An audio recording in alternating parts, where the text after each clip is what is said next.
God morgen, alle sammen. Good morning, everyone. I'm gonna wish Tracey Stavens welcome in a minute. I'm so happy to have an international guest teacher today, Tracey Stavens. I will just say this in Norwegian, Tracey, and then I'll come back to you so that you can introduce yourself.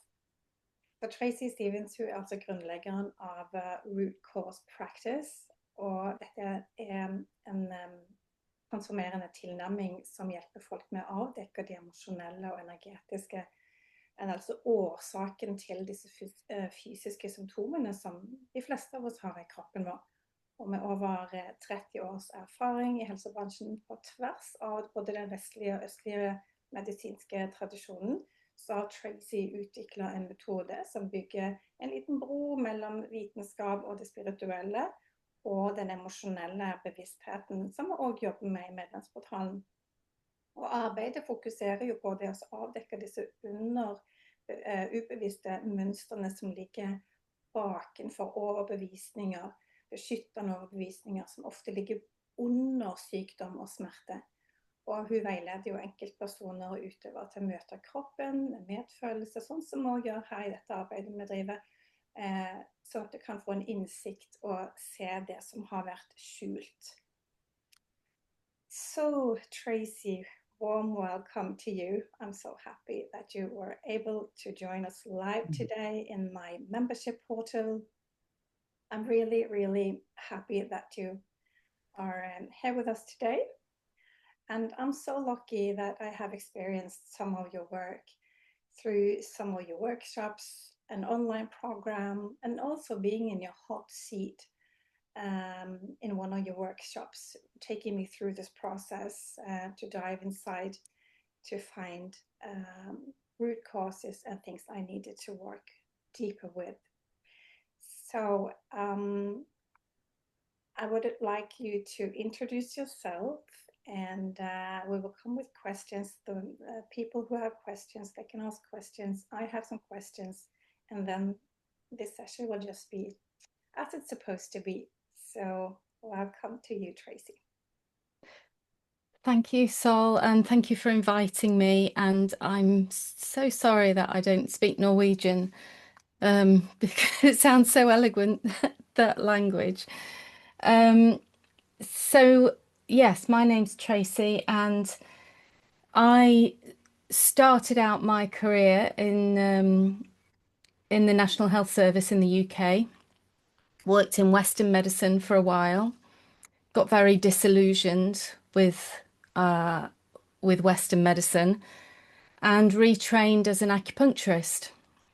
And when I retrained as an acupuncturist, I thought I had found gold. I thought, oh, with acupuncture, I can heal everybody. It just makes so much sense to me. And yes, why doesn't everybody do acupuncture? And then I started practicing, and yeah, people got better. A lot of people didn't. A lot of people just stayed with symptoms, or just, illnesses and diseases sort of moved around their bodies, but there was no miracles. And so I thought, okay, I thought I was going to heal everybody. And how wrong we are in our youth, hey? I went on this big journey, really. So I went on this really big journey. I tried lots of different modalities. I'm sure many of you can resonate with trying different courses, trying different protocols. This might help, that might help. In the course of doing that, I did past life regression therapy, things like shiatsu, Reiki, energetic exploration, I suppose. Hypnotherapy as well. And all of that just sort of led me down this pathway, really, of understanding that the physical illnesses, that the physical presentation that we see in people is just the tip of the iceberg. And below that, are so many imbalances, but not, they become physical at the top of the iceberg, but where they start is in the psyche and in our, the way we become misaligned with who we truly are. And those imbalances become illness eventually. So the way that we think, the things that we believe about ourselves, they're all misaligned with our true self, with our authentic self. And my process has been really helping people uncover all these layers that sit below the illness and sit below the pain and sit below the disease, to discover where the imbalances are in that belief system, in the emotional suppression, in the thoughts that we have, understanding that all those things are invisible roots, really, to what is presented on the surface. This was a journey for me as well, because I was dealing with my own autoimmune symptoms, my own issues in my own life. Everything worked in tandem, you know. I was working with people and I was working with myself, and the whole journey spiraled deeper and deeper and deeper. And I'm still learning and I'm still working with it. But my point of the starting point is often the physical illness. And then my process has been developing a way of communicating with people so that they can go below what the pain is, and even below the emotions, and really diving down into the core imbalances, which dive down into those core beliefs really that aren't true, the things that we believe about ourselves. When we believe that when we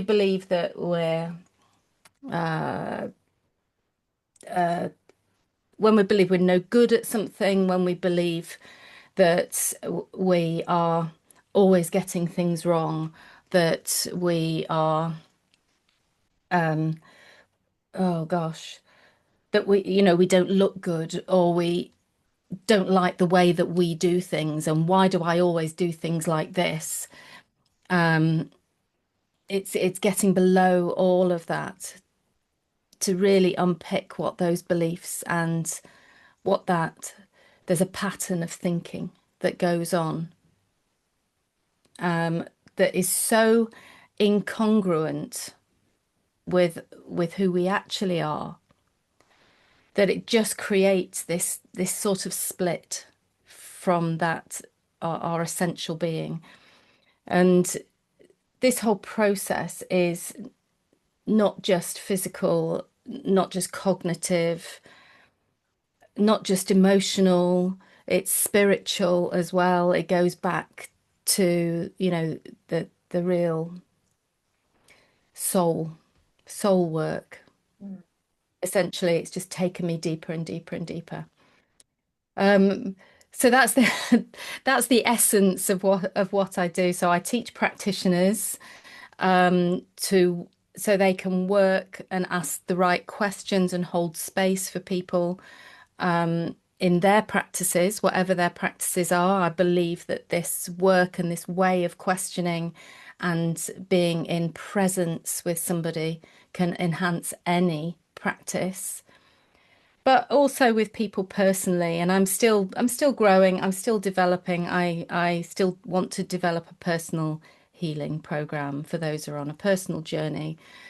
But I like to work with groups of people because I think we learn from each other. And really, what a lot of the fracturing that happens is because of relationship, the relationship we had with our parents, the relationship we had with our friends, the way we develop beliefs about ourselves because of other people.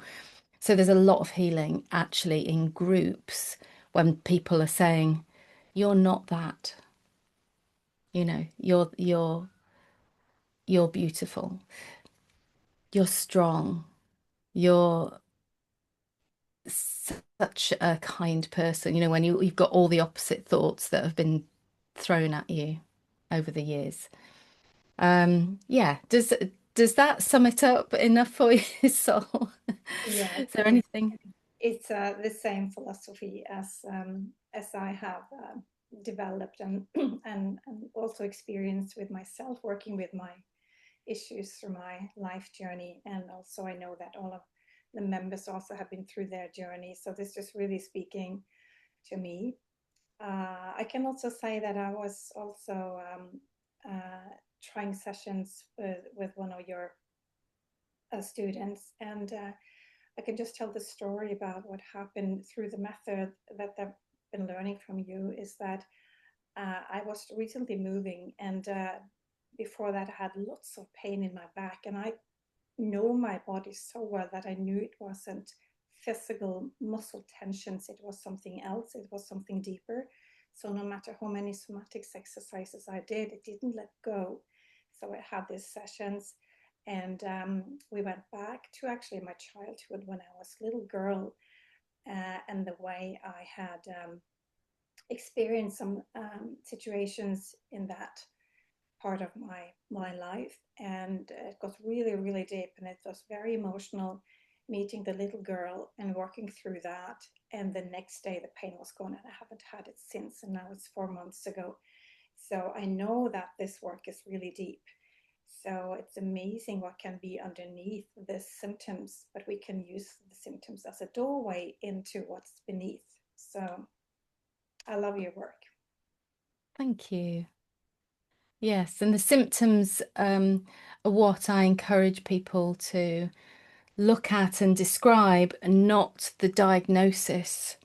Because I don't know if you do this in your work anyway, Sol, so do stop me if I'm going over ground that is very familiar to you. But diagnosis I find are really unhelpful in general when doing this work, because they are like an emotional label, and they are detached from us. They're a way of talking about things without actually engaging in anything that's going on in the body. Whereas when you talk about symptoms, you engage with the body and you bring it back into the body. So I'm sure that's familiar with you, but That's yeah. exactly how I also meet the symptoms. I go through the body. I don't label it, because the label is just a label with lots of symptoms, but we have to go underneath the symptoms and the diagnosis, and find the root cause. So really, this is spot on for me.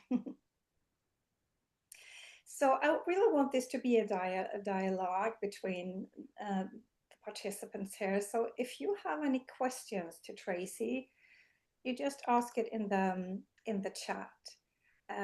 If there is no questions yet, I have some questions for you.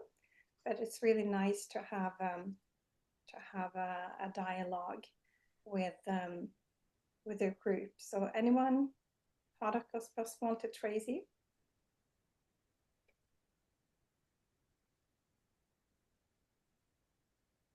Things som dere kjenner igjen, things that you recognize in yourself, things that you maybe you're afraid of your symptoms. Just share in the chat if you have any, so that Tracey maybe can answer something. You can start with things like that, things that you're feeling in your body, that or persistent things that are coming up where you've got no idea like where that might be coming from or what that is for you. Sometimes that's quite a good starting place. If and we can give you an example of how we work through the process of it. Well, there is a couple of questions here. Anna, she says, when you find the root cause, how do you release it?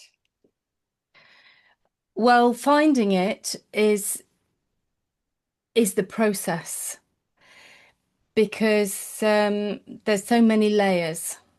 Because we're talking about a root cause, find the root cause and then release it as if it's a linear process, but it's not a linear process.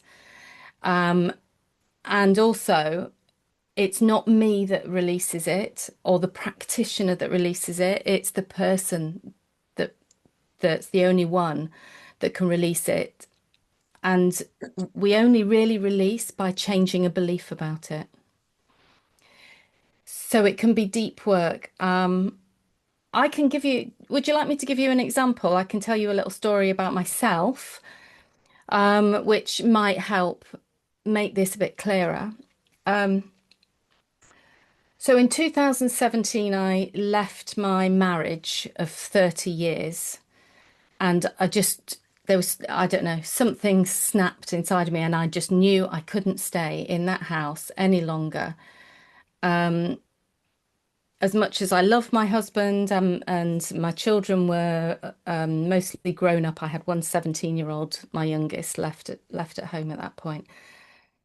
Um, it there was no partnership there. Our lives had just gone in such a different direction, and we had very little communication. And I just knew that I needed to leave, so I left. And it was all very dramatic and very painful, of course. And I went to my Mm. mother's. I went to stay with my mother, who rejected me basically. To say it in a nutshell, basically, she could not understand and did not agree with the fact that I'd left my husband. So I ended up renting a house and my shoulder started hurting. And I had shoulder pain for about a year following this process. I had a very strained relationship.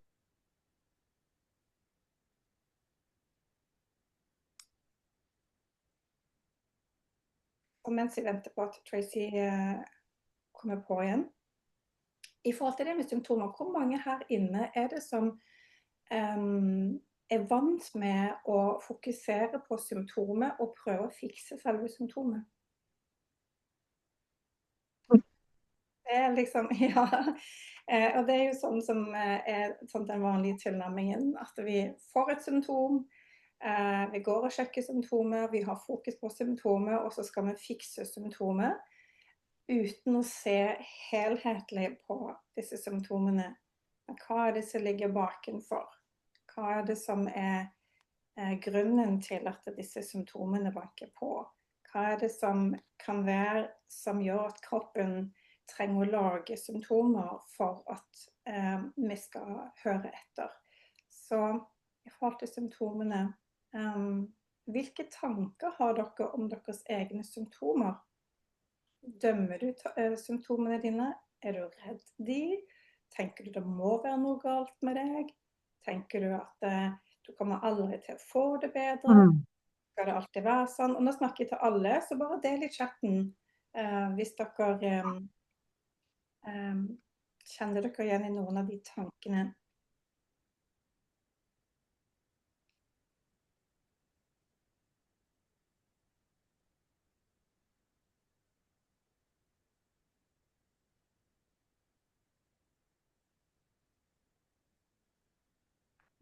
Så Marit, du har jo konstant spenningshodepine som flytter seg til forskjellige steder. Men hvis du ser vekk fra symptomet som flytter på seg, hvilke tanker har du rettet mot symptomene dine? Så bare skriv det i chatten også. Hvilke tanker har du, og nå snakker jeg til alle, hvilke tanker har du rettet mot symptomene dine?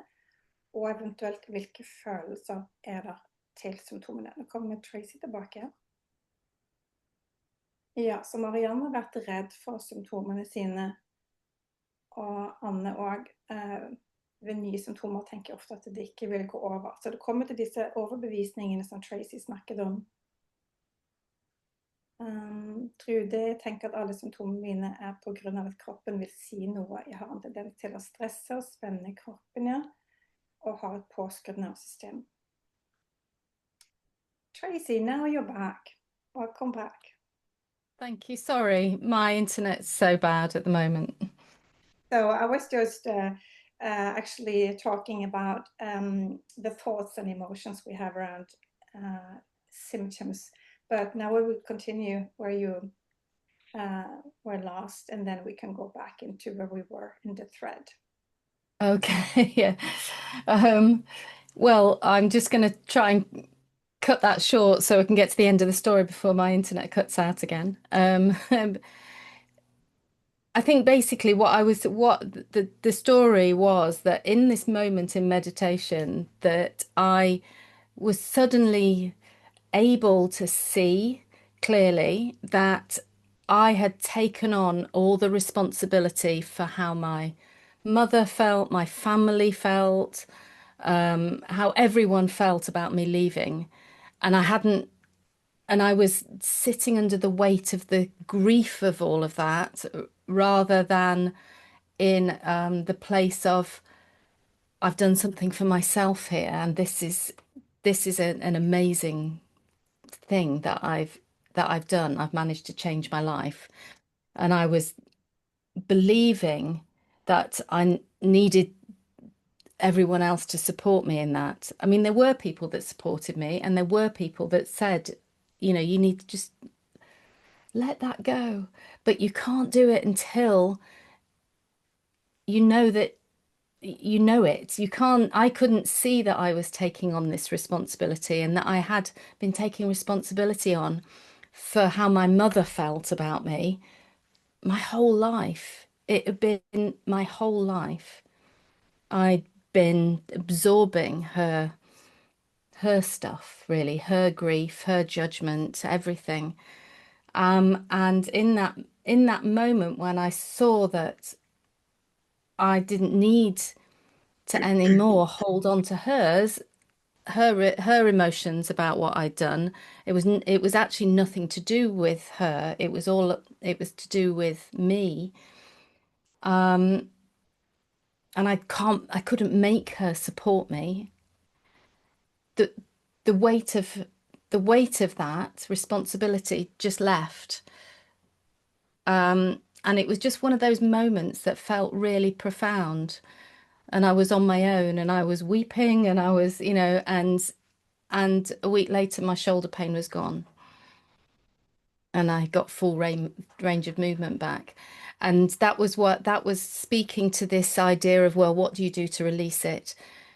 What I do in my programs is help and facilitate people to hold that space for someone where the belief can be altered, changed, when it can be released.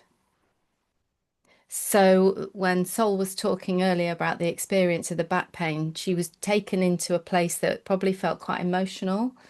Is that right? And but being held and witnessed in that space allowed her to release something that she hadn't been able to release for years. And it usually comes down to a belief about yourself or about someone else.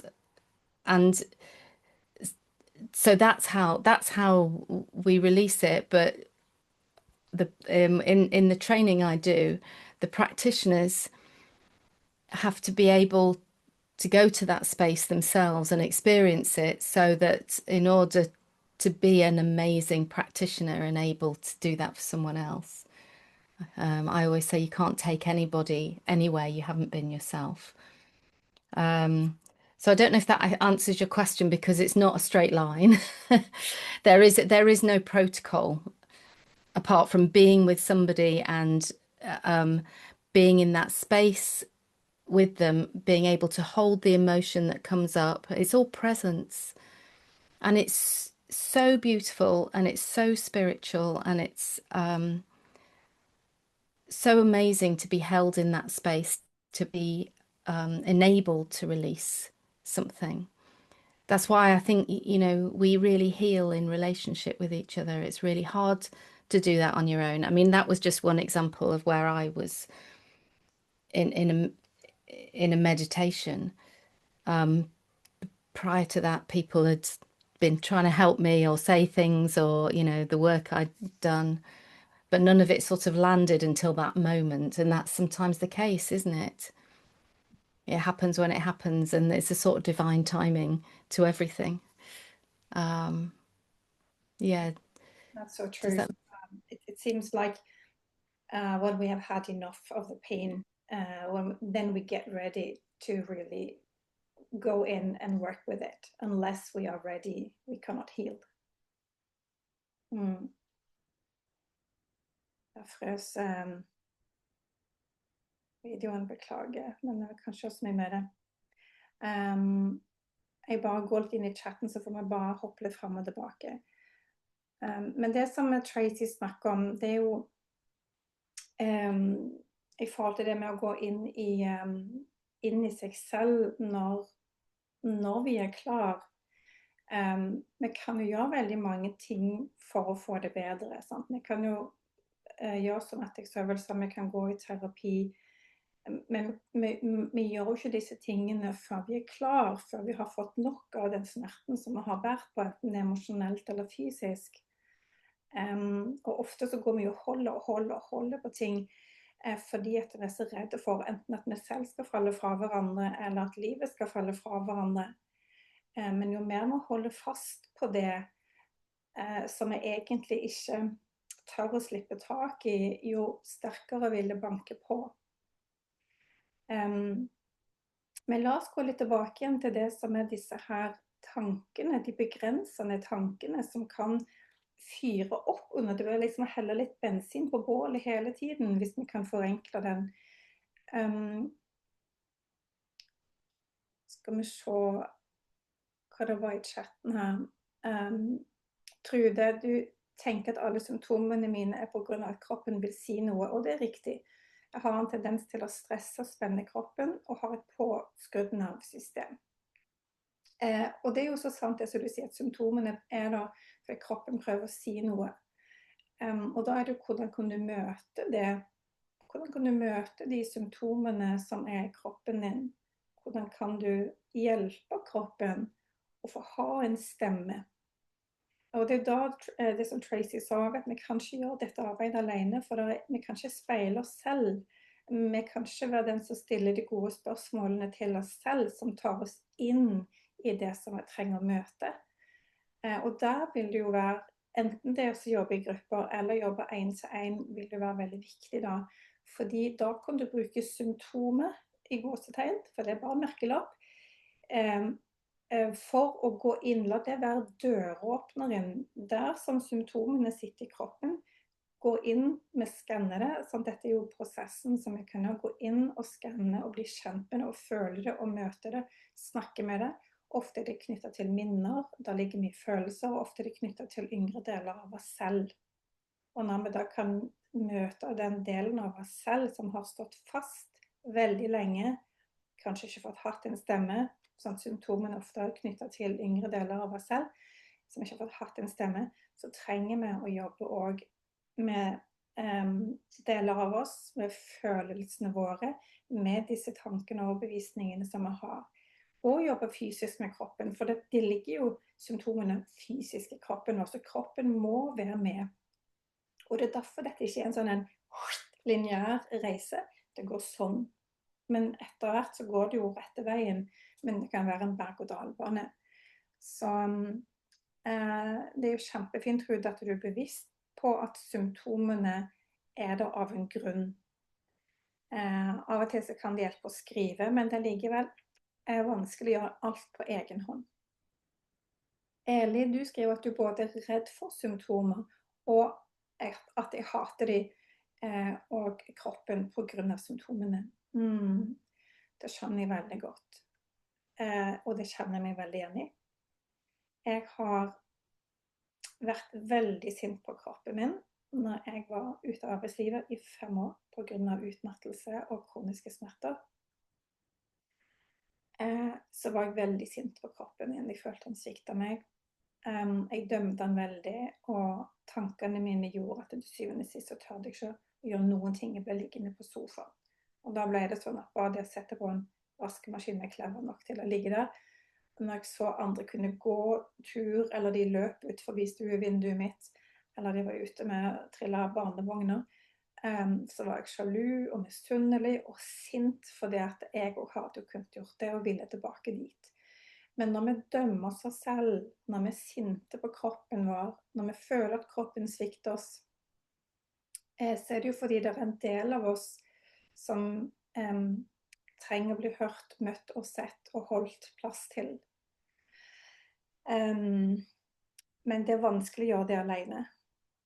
Så igjen, gruppesessions, 1-til-1 sessions er noe som kan hjelpe oss inn i disse tingene, sånn at de symptomene ikke blir noe som du er redd for, men at de blir en stemme til noe som ligger under symptomene dine, Ellie.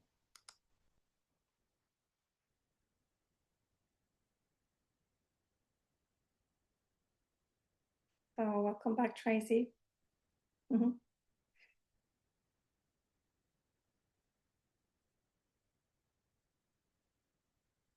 you hear me, Tracey? I can hear you now. So sorry, honestly. Well, there's nothing we can do when the internet is not on our side. I was just going back with the symptoms and the beliefs they have about their symptoms. People are afraid of them, they hate the body. We feel that the body is betraying us. And others say that they think the symptoms are there for a reason. Can you say something about that? You know, the fear of the symptoms and the judgment we have towards the symptoms on our body. It's a really good point, and this is what makes it so hard to work with illness, because at the end of the day, what's it asking us to do? What's our body asking for? We think it's asking for healing, and it is, but it's asking for healing at a very deep level. And it's asking for acceptance, because everything is created by resistance to what is. So when we're resisting, frustrated, angry at our bodies for giving us this, and for holding us back, and for stopping us doing the things that we like to do, what we're doing is we're actually in direct opposition to ourselves, to our soul. We're not welcoming in the lesson and the teaching that this is giving us. You know, so often it's really easy to see it in someone else. So, you know, imagine the person that's been working so hard, and you know, you think to yourself, that person's going to crash soon. They can't keep going at this rate. And then you witness the crash for them. And it's like really obvious. It's really obvious to us. They've been working too hard. Their life hasn't been balanced. But when it happens to ourselves, we can't always see it, because illness is always a blind spot for us. And we resort back to our defenses, you know, our fight or flight. We want to fight it, or we want to run away from it, or we want to change it. We want to move it along. We don't like it. And the process is accepting what is, and listening to those defenses that come up. Listening to your own mind go, I want to fix this. I want to change it. If you applied it to any other part of your life, you might go, yeah, that's quite hard to change my situation really that quickly. But when it's illness, we sort of feel angry against ourselves, and that anger in itself perpetuates our pain. You know, we all know that when you've got a pain and you feel frustrated, the pain gets worse and it contracts even more. When we feel shame, we retreat more into ourselves, and our energy goes down and things get worse and we perpetuate the problem. So in our resistance to our illness, we are perpetuating the the physical separation that we've got from our souls. We're trying to use the same tools that we've always used ever since childhood to push our way through a situation. And that's why illness in particular asks us to change something. And it asks us to change a lot of things, actually. And they may be really big things and in our lives. Or they may be just about regaining some balance and finding some rest or stillness or some more balance because our body's crying out for that balance and it's crying out for that, some restoration time. But we keep blindly going. It's like supposing you don't sleep for ages and every night you're not sleeping so well, but you carry on and then you carry on and your body gets more and more and more fatigued and you go, "Oh, I'm going to push through it." But that never works. The pushing through is an adaptation that we've developed. We've learned from our world. We've learned to push. We've all grown up here as women, we've all grown up in a very masculine, goal-driven, linear sort of world. And we don't, particularly women, we don't function like that. We function in circles and cycles and waves and softness. I don't know. Anyway, I better stop and allow somebody else to speak. Now, this is really, really interesting because this healing journey it's really not linear. We had to go into um, the emotions, the mindset, the physical body, and also spiritual. So it's very holistic and a long journey. There is no quick fix. Um, should we just look into the chat? Ingrid, she says she has a lot of resistance towards the symptoms, especially the brain fog and fatigue, but she's trying to be curious and also function, even though she has a bit symptoms without pressing herself. According to fatigue and brain fog, I know that when the nervous system goes into freeze state, we get burned out or we have this underlying trauma and been on high stress for some time, the body shuts down. Will you talk a little bit about this, the root cause behind fatigue and brain fog? Well, when you look at the symptoms, what we've got coming up is um, you know, is things that want to shut you down.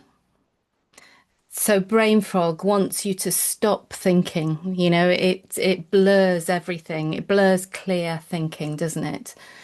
So it makes it hard to make decisions. It makes it hard to think through a an issue. And so then we can look at that and go, well, what is the body wanting us to do? The body's wanting us to withdraw for a time, isn't it? And so the question becomes, well, what's happening around you that you want to withdraw from? The question always becomes wider because it's never just the body that's the issue. The body is giving you a signal. It's giving you a signal that something is not right in your world. So brain fog would be, well, what is it that you want to withdraw from? What is it that you want to pull away from?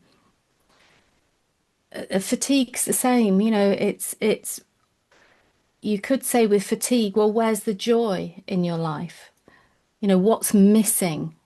What makes the body just want to just switch off and go to sleep and just not move and stay where it is rather than expand and grow, which is the natural inclination of all humans, because something else is at work here, some other factor. Now, what that is really individual. So it might be that you've got a belief playing that has grown and developed in your mind that everything I do in the world is not good enough. And, or if, like some people feel that if something good happens, something bad will always happen as a consequence. So again, there are so many layers of beliefs and thoughts that go to create this situation where somebody just wants to shut down or switch off.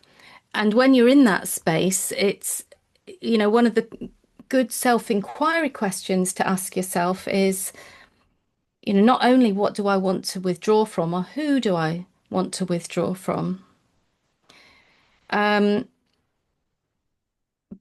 but, and I've just forgotten the other question. Talk about brain fog. Um, what's too much in your environment? If you could change anything, what would you change in your environment? Some people say, oh, I just want to move out and have just silence or just, time for me. Well, there's a big clue, isn't there? That shows at some level you're not maybe putting boundaries down, so you do manage to pull time back for yourself. So, so when we're looking at a symptom, we're looking at what the body is asking for. And then we're looking at, well, what else is happening that would actually make that situation, what might create that situation, what thoughts might create it, what beliefs might create it, what environmental circumstances, and anything that makes us withdraw, begs the question of, well, what's out there that we want to withdraw from. Mm. Does that help? Yeah, that's really interesting. It really hit me that when you said uh, not just what is it I need to withdraw from, but who. That is really interesting. Yeah. Never thought about it. There might be some persons in our lives that um, are being a trigger so much that we have to withdraw, but that is really the case. Um, when I was, yeah, last time I was burning out, it was because not just because of overwhelm, but also a person. Um, so this is really, really important. And then when you can understand and see these things, we have to dive into our emotions and we have to work with our mindset because um, it all interconnects and creates these symptoms. So I think that comes back to that the symptoms may be the best gift if we are open to look into them. Yes, symptoms and triggers. The things that trigger you are the like the, really the windows into your deeper beliefs and your psyche and, your past injuries and pains and hurts, most definitely. Yeah, I will just go up and see there has been some questions. Bent Elizabeth, she says she has lots of cramps, mostly on the right side, going up towards the hip and back. She's had it for many years. What can cramps mean except from having tight muscles and maybe needing minerals? Do you have any thoughts about cramps and spasms? Where were the whereabouts are the cramps coming? Are they in your legs? Uh, Is it? It was in her most right side leg, but also some left going up in the hip and back. So Okay. So the question then is, when do the cramps come on? So noticing and becoming and building this awareness into, well, when is that happening for me? And looking to see whether there's any links. So that's one thing with anything. So there can be links that you might not make. You know, you might look for something physical, like, oh, it might be when I go for a walk, every time I go for a walk. But it might also be when you're thinking about something in particular. So, cramps are going to stop you moving, aren't they? That's what they do. They stop you moving. So there's the reflection. Okay, what else is preventing me from growing and moving forward? Where is it I want to move forward into? And how do I feel about moving into that place? So often when there's a cramp coming and it absolutely stops you moving and it's really, really painful, it's very sudden. It's I would be looking as well for triggers. I'd be looking for emotional triggers. Because if you think of a cramp, it's constricting. And so I don't know if you've got a clue what emotion might something like a cramp be related to if you think about it tightening and constricting and being quite sudden and being quite painful. Any thoughts what emotion that might be associated with? do you want Bent Elizabeth to write Yeah, something? yeah, I suppose I'm just asking for a bit of interaction, but you don't have to. It's fine. Yeah, it, Or it others, if you have cramps, about what emotions do you feel, or what is the triggers, and what is inhibiting you to go forward. Um, this is really yes, but quite often a cramp will come after the emotion, you see. So there may be, so what I'm looking for, what I was sort of digging around for then was anger, frustration. If you think of frustration, it's tensing and it tightens you, it tightens everything. And so if we think of it like that, then a cramp can be something that is tightening you, holding you back. Who's holding you back? What's holding you back? What's, what's happening in your world? Who have you just had a conversation with? Or what thought have you just had that that actually makes you feel a bit like wound up? Do you see how that relates? Because often you can't it's really hard in the moment until you start to understand and become aware of this work. so what Um, she's held a lot of things from the childhood back. So there is a lot of history. So the body is holding the history. yeah, Mm. and the suppressed emotion. So, but the emotion usually in something like cramp, um, there will be frustration somewhere. There, and then it's worth exploring. Well, where's the frustration? Is it through something that's related to childhood? It may be like lack of expression, like, oh, this thing's happened and I don't want it to happen. Lack of control, Yeah. a feeling of there's always a conflict. Wherever there's a pain, there's a conflict. There's a feeling like the soul really wants to move on and expand. And yet the situation means that I have got to stay here and I don't want to. So you get this oh, pull in the body. Does that make sense? Yeah.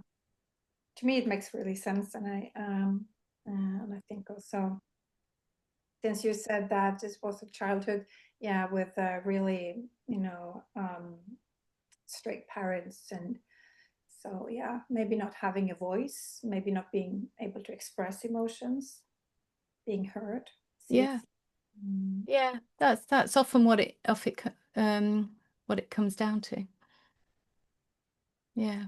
I'm Being just looking heard. for any other questions here, and let's see.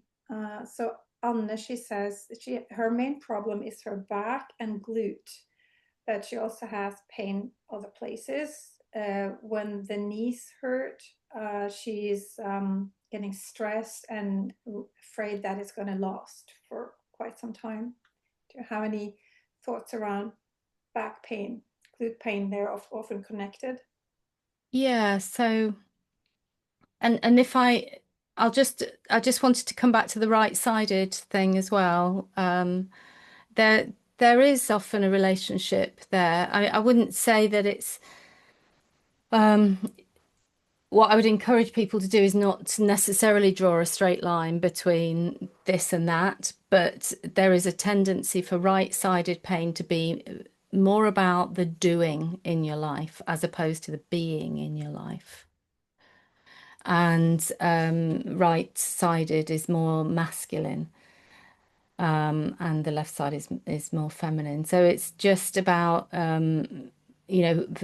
what it's showing is that there's an imbalance maybe between your masculine and feminine energy, and how that's working. It's just something else to reflect on. Well, with back pain, as so going and moving on to back pain, again, it's all very individual, but it's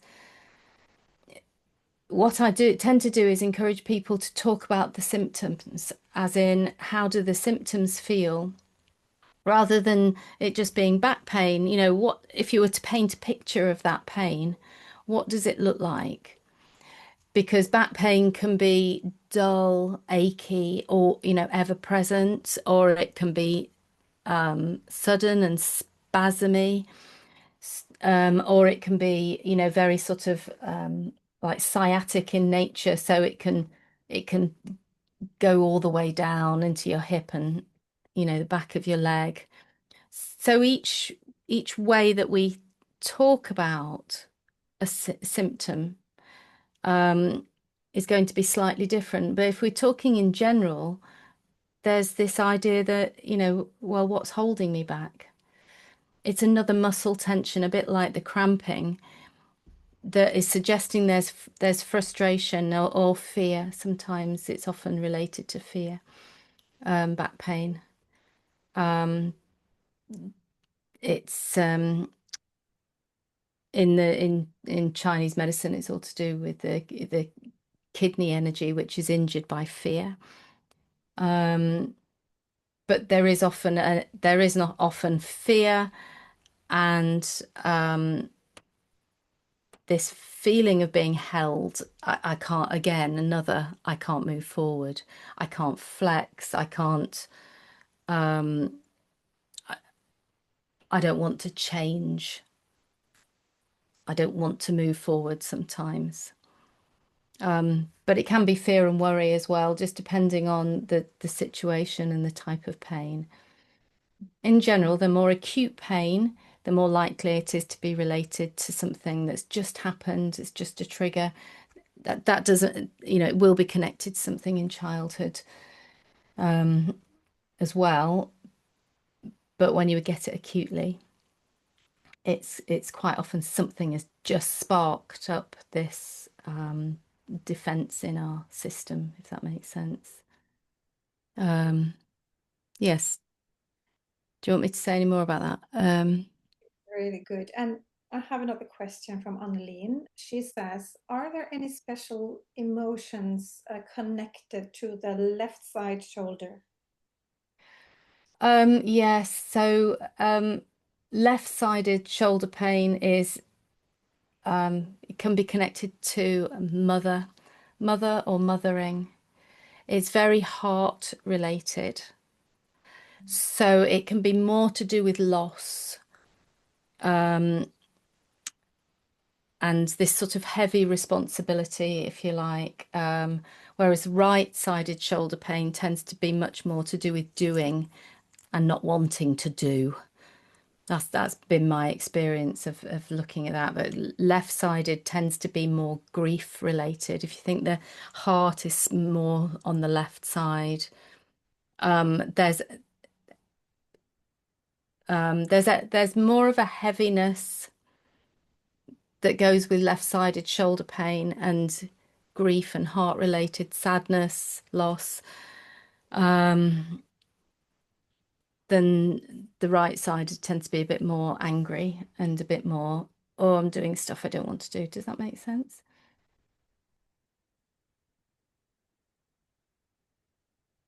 You can just answer in the chat, Annelien, if you want to.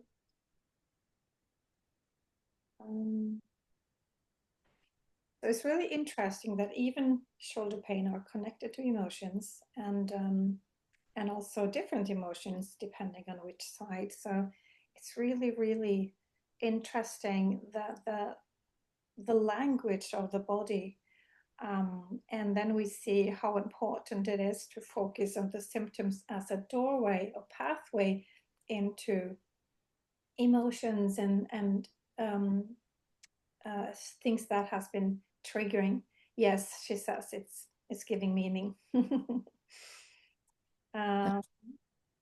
There are also, I'll just scroll up and see here. There was one, I just have to word, was it?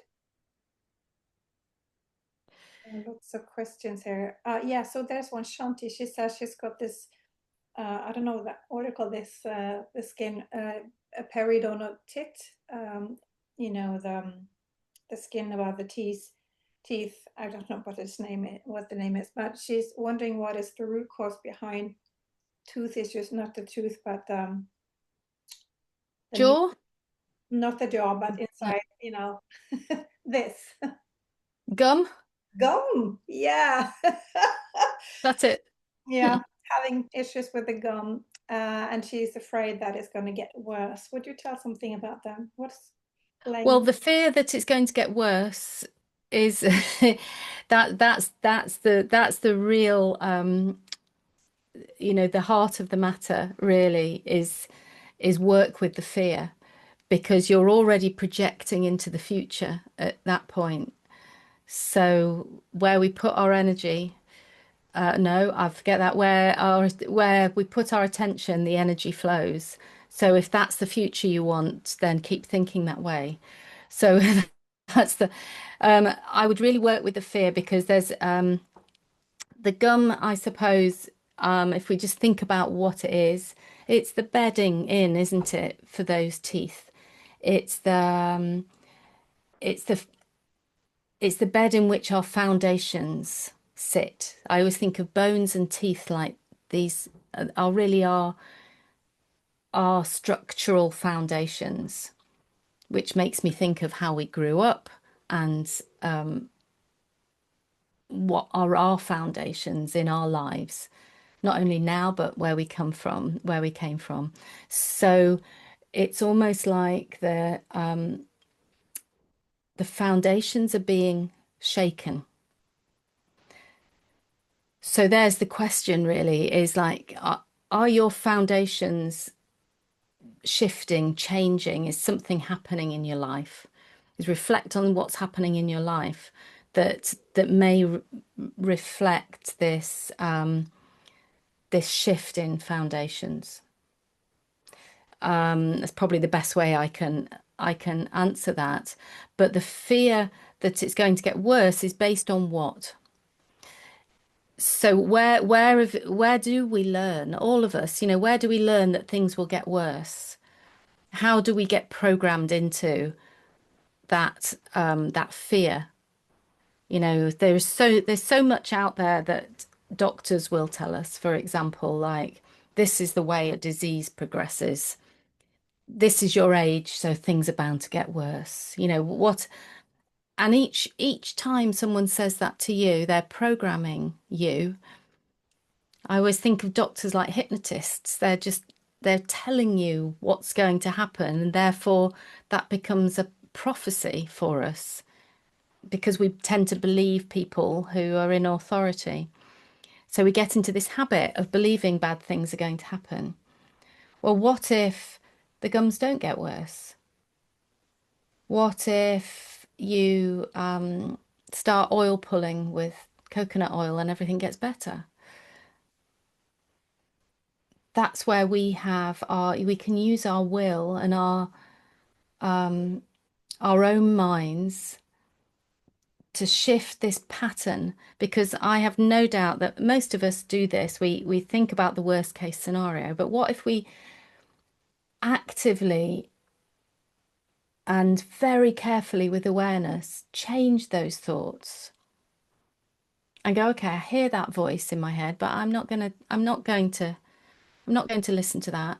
I am going to seek out an alternative version of reality for myself. Wherever there's an illness or a disease, you can find people that have healed. You can find, you can search the internet and find people that have healed. I've got type 1 diabetes, which normally hits people in childhood and hit me at 55. And everything you read says, once you've got type 1 diabetes, you've got it for life. But I found somebody who had it for 8 years, and then their immune systems shifted, something shifted in them, and they started producing insulin again. So don't always believe it. Is all I'm saying is I mean, it's a choice. It's a choice to buy into the fearful thoughts, or you choose to look at it in a different way. And that's what this is about. Healing is about looking at things in a different way, from a different perspective, seeing things in a new light. Yeah, and then we need another person seeing that, mirroring us, asking the right questions so that we can come into this. It's almost Yeah. impossible to do this by ourselves. I would like to ask you questions about fibromyalgia, because there are many in this membership portal having fibromyalgia. It's Okay. in my doctor's file, even though I don't say to myself that I've got it. So will you say something about fibromyalgia? Is there, do you have a specific question about it? Because it's quite a big subject. Is there something that you want to explore within that? That's really interesting to talk about a special question, because it feels like when people get the diagnosis, it's because they have all these symptoms occurring, and based on the symptoms, a person gets the diagnosis, but it's related to the body pain and complete stiffness. What I've seen in my clients, because most of my clients, when I worked physically, had fibromyalgia, and their body was really stiff and hard. So the muscles were so tense, and they had lots of pain, often pain moving around. They also were having fatigue and this brain fog. But it was, and also the feeling of inflammation in the body. But what I could feel when I was touching them was they were rock hard in their body, Yeah. um, and very stiff and lots of pain. Yeah. Um, Can I say another thing as well? When I was talking to them and asking questions, we came back to the childhood. Often women who had been neglected, working, uh, having the childhood traumas, childhood stress, taking up a lot of responsibility. yes. Yeah. And that's why I asked you, really, because fibromyalgia is like a title, which there's lots and lots of pages underneath that title, isn't there? So, um, and people experience it differently as well as a diagnosis. Um, and so there's an individual, there's an individual experience here. But in general, talking as in general, my reflections are that when you're talking about the hardness and the muscle pain, the tightness, it's like a suit of armor. There's a defense all around you. So why does there need to be the defense? So what's happened in your life that you are needing to protect yourself from? So that sort of leads us into so many different areas for each individual person. But my general observations of working with people with that diagnosis is that locked underneath the pain, the brain fog, everything is a very sensitive soul, like a really sensitive person that has been born into an environment where that sensitivity hasn't been understood, recognized, or acknowledged in some way. And so so very often we're talking about, and if if this relates to you, yeah, let me know. But that sensitive person has been doing for other people, finding ways to get the acknowledgement, finding ways to be accepted, to be loved, and but has had to create such a hard skin around them, a wall around you to protect your sensitivity, your sensitive heart, because everything hurts so much when, words will hurt so much. It will stem from feeling that hurt. So that's my general observation. I don't know if that helps. Yeah, it Or if really helps to hear this. And I also heard that um, since very sensitive people, they often have um, lots of symptoms, and when they come into the menopause, especially, the symptoms are getting worse. Yeah, so and that happens for most of us, but particularly people who have been holding themselves their whole lives in a particular way or getting through it's and I found this for myself going through menopause. Everything becomes, I mean, this is a whole workshop in this, but everything in menopause is suddenly like the curtains are drawn open and you can see things very clearly and you start to feel it again. You feel everything. So you get symptoms of menopause that are quite extreme. For me, I discovered for myself going through menopause that this was where the change came, because I realized I could have one tiny thought and I would have a hot flush. And I learned that my nervous system had been dampened down, if you like. Estrogens dampen our system. They make everything a bit more comfortable for us. And when the estrogens start to wane, then everything it's like the sensitive soul is suddenly exposed again. So you feel things in a much more acute way. Everything's coming up at that point. But so often this all relates to some of the beliefs and the defenses that you've developed around those beliefs, that go way back, way back. so it seems like when you come into the menopause, when the estrogen and the progesterone is being lowered, it opens the portal for the traumas underneath. That is, you're really That's open. such a good way of saying it. Yes, you said it much better than me. Yes, it does. Wow. Yeah. I also have a question from Marianne. She says, could you say something about low hearing?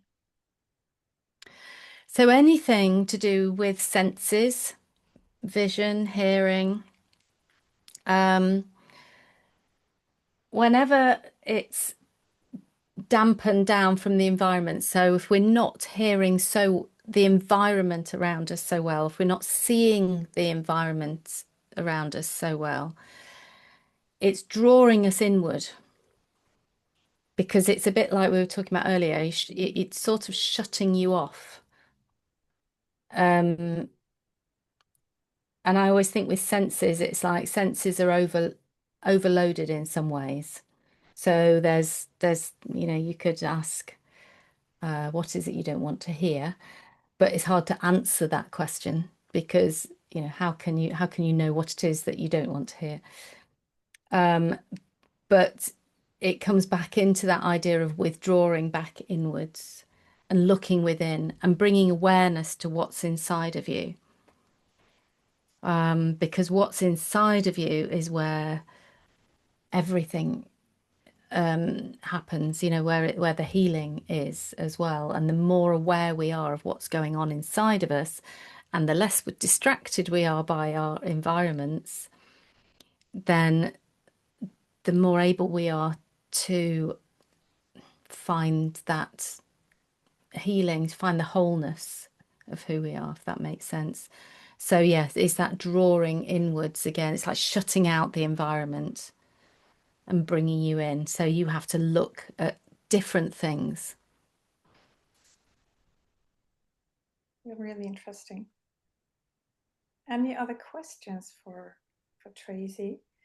Yeah, there is one question, and that is from Turid. She says, what does chronic pain below the left scapula means? What is behind? Yes. So if you think about it from the back, there's the area of the heart. So there's lots of questions there around what's the nature of this pain? What does the pain feel like? Um, if you were to draw a picture of it, how would you paint it? Because there's often this relationship between this feeling in your at the back of the heart, and it can be related. It can be the idea of being stabbed in the back, for example. So betrayal. But it also can be loss. There's often, there's going to be some connection there with the heart. And that would be the exploration to look at. What's happened to your heart? What's happened behind you, behind your back? So I don't know if that resonates, but Yeah, she's really, yeah, this resonates. We'll have another question. Just need to go up here. Justin, she says, when your brain knows you need to withdraw from a person, but your heart doesn't want to do that, it is really hard. So how do we overcome that? You know it with your mind, but your heart is holding. it's hard to answer in a general way that because what's the attachment there? And are we holding on to something that isn't good for us or isn't serving us in some way? In which case, is it really the heart holding on? Or is it just a longing inside that wants to stay connected and doesn't like the idea of being disconnected? So it's that voice that says, I don't know if that makes sense, but I was speaking to somebody yesterday actually who has been holding on to a girlfriend for so long and and she said to me 2 years ago that she knew this relationship was over, and it's been 2 years and I spoke to her yesterday, and yet she's still holding on to it because she is doesn't want to let go because the attachment is there. This can happen all the time. Is like we can love somebody very dearly, but we know that they're not good for us. It's a bit like I was like that in my marriage, really. There's still love there, but it doesn't mean that's what your heart wants. If there's something inside that your soul is saying this is a good move for you to move away. Um, it it might just be the longing for connection that you're mistaking for your heart wanting. The question is what does your soul want? Mm. Yeah. What's the best for your growth? And that's these things, they come up to challenge us. What is this teaching us? That might be teaching you to use your voice. It might be teaching you to move on because there's someone else that is waiting to meet you, and Mm. you can't meet them until you've made this decision. There's so many teaching points in this, so I just wanted to answer a question from Kirsten because I saw it come up a couple of times, No if problem. that's all right. Just because she's saying, just to repeat the earlier question, my lower back is fine during the day, but as soon as I go to bed, my left lower back starts hurting. I'm expecting it and fear it. So I think this just brings up a really interesting point about what happens sometimes when we go to bed and we rest. And so many of us get symptoms when we go to bed and we try to sleep. And again, obviously it's very individual, but sometimes our body speaks to us at night time because it can't get through the noise and distraction of the day. There's a part of you wanting to communicate with you because you're quieter and your mind is quieter. And what is that part of you wanting, wanting to communicate then? And I haven't got the answer for that, but that's where we need to encourage stillness, more stillness in our life. That's where meditation comes in and sitting in stillness. And that would be interesting to see if those pains come up then as well, or the difficulties that we have, the mind racing, for example, at night time. Um, the, Sometimes we have really uncomfortable nervous systems at night time that cannot rest. And what's that saying? That's saying there's something going on. That will be going on during the day. It's just that you're more distracted. So I hope you don't mind. I just wanted just to speak to that just for a moment. That's really nice, and I hope that resonates, Kirsten. It's a little bit of what we have been discussing earlier. So yeah, what's showing up. If you want to answer, Kirsten, so you can do that. We only have some minutes left, so there is another question from Irene. She asks, yeah, Kirsten said it does. I just don't know what it wants to tell me. So that's maybe where in the silence you might can listen instead of fearing, or maybe just have help to find answers. Mm. Do you want to say anything about that, Tracey, before we go?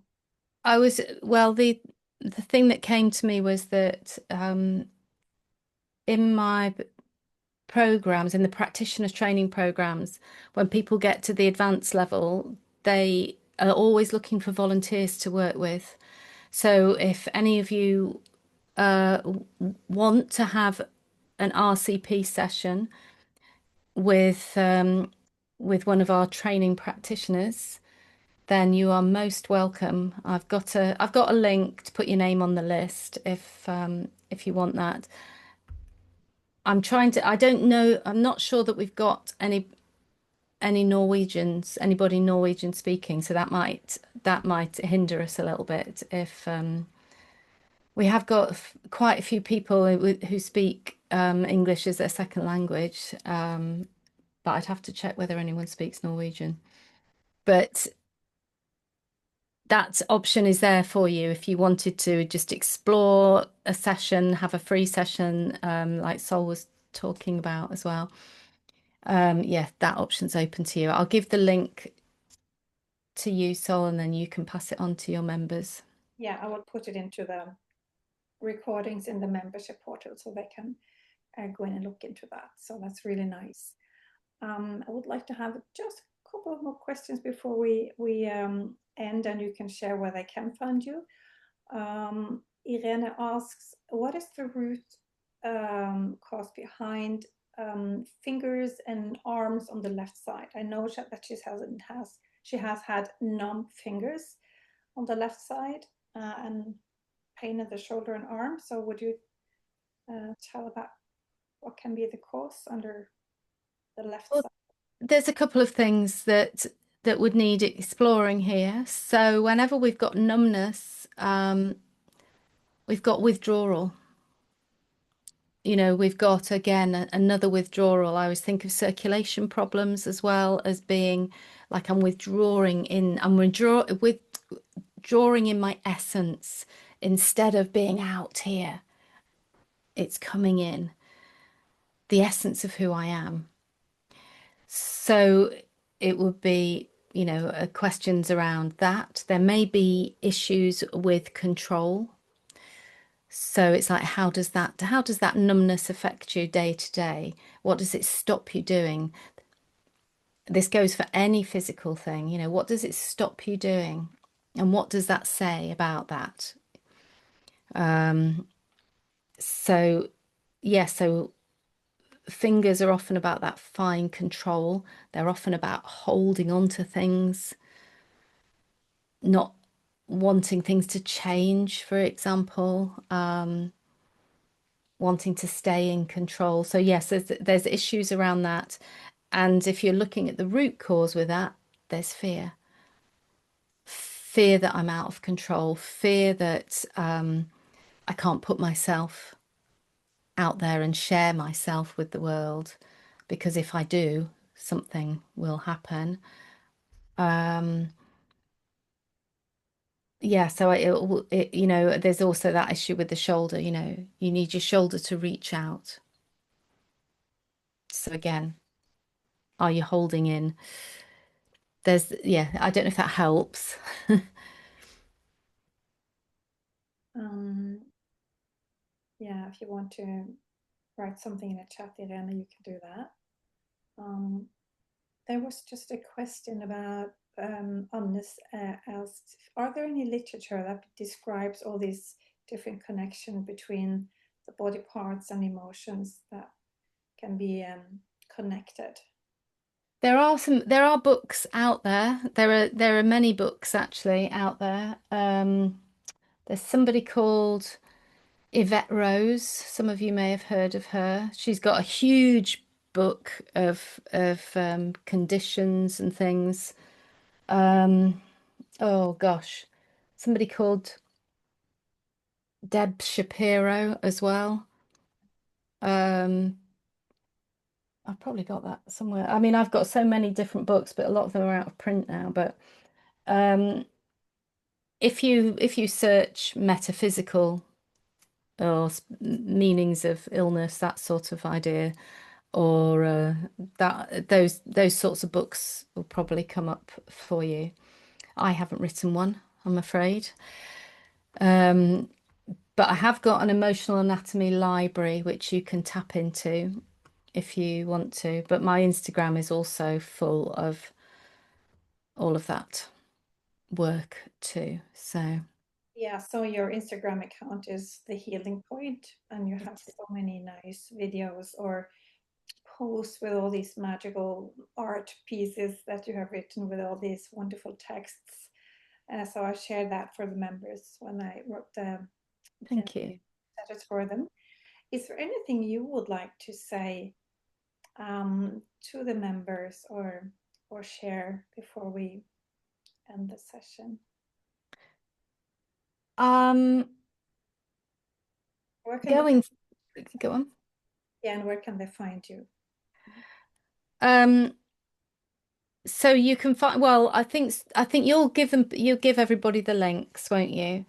I have a podcast which Sol was also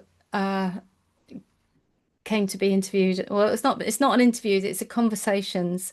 The conversations on the podcast are all about finding the root of physical illnesses. So they're all just real people and they're all anonymous.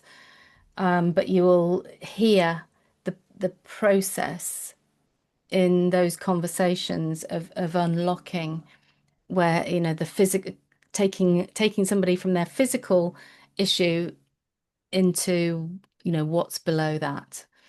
So that's always good to listen to if you're interested in this sort of work. Um, yeah, find me on Instagram, message me on Instagram if you want to. I'll give my email address out. I have various programs running. I've got a root cause practice program, which is a 12-week program starting in September, if that's something that interests you, and you want to go a bit deeper. Yeah, so but for all of you, just generally and personally, this work is about bringing awareness to all these invisible and unconscious parts of ourselves. And the more we get to know them, the the more whole we become and the more healing happens. And it's a beautiful process of becoming more aware, more accepting, gentler and softer with ourselves. And all of that work, as it sort of infiltrates into you, has a massive effect on everyone outside of you as well. It just ripples out. But it takes some personal awareness. So you know, you have to be ready, and timing is everything. You know, you'll be drawn or you won't be to this work, and that's what you have to follow is your intuitive sense. Yeah, because working with ourselves so deep, it's a it can be a quite rough ride because we have to meet emotions, we have to meet the physical sensations that we might have kind of pushed down. It's hard to do it on your own. I mean, I'm a great fan of self-healing, but the truth is it's really hard to do it on your own. You know, we change by watching other people, by we're community creatures. We're designed to be in tribes. So we our energy changes according to who we're with. So that's why, you know, I come back to that idea of doing group work or working with somebody. When somebody is able to model to you a regulated nervous system, for example, it's so much easier to tap into it energetically than think about what you have to do. So, you know, it's that idea. Yeah, we But can we all have the potential. we all Yeah, have attention. don't feel limited. Yeah, We cannot think ourselves out of this, and we can't talk ourselves out of it. This we have to work with the body, with the emotions, with the sensations. We have we to do. go from the head into the body. Yes. Yes, we do. Yeah, exactly. So, well, Well, thank you. thank you so much. I truly appreciate this. Um, it's been a great honor to have you here, and we might also invite you for doing a workshop. That would be really interesting. Yeah, I mean, I'd be happy to do that. So, yeah, I enjoy doing workshops because I like the interaction. So, yeah, Yeah, you might could find a theme and then see if you'd be well, interested to do a workshop. I'll leave it with you. So, I would like to say before we finish that, and Sol has given me permission to say this, that the next podcast coming out, which will be at the end of this month, around the 28th, is her. So she's, yeah, it's her session. Yeah. So I will send this session, in the membership portal so they can hear it and might find it interesting to see how you're working. And it's really interesting process, because then you can hear what the process is like, through her questions with me, and how deep it goes in. So really appreciating that you would have me there as a guest, and I will just be vulnerable and share share this with the members. That's beautiful. Thank you so much. Kirsten, she asks again, what is the name of the podcast in the podcast you had? It's the Healing Point podcast. Do you want me to pop that in? Yeah. Um, it's find it on Spotify or Apple Podcasts, or any of the main players. There are lots of thank yous here, and people are so happy and appreciate that you've been here. Amazing lecture. Everything gives such a meaning. This was amazing. Some very interesting and warm session. Thank you both. Very interesting. Yeah, so it's nice to hear that people are happy about this. That's so lovely. Thank you all so much. It's Thank been you a pleasure. for coming, and bye bye.